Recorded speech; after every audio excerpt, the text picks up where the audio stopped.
Okay. So this one for the actual is gonna be 1.6. 1.6. Okay. So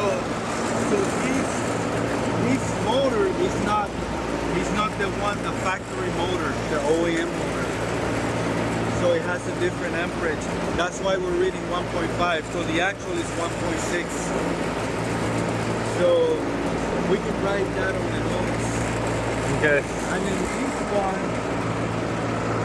might be the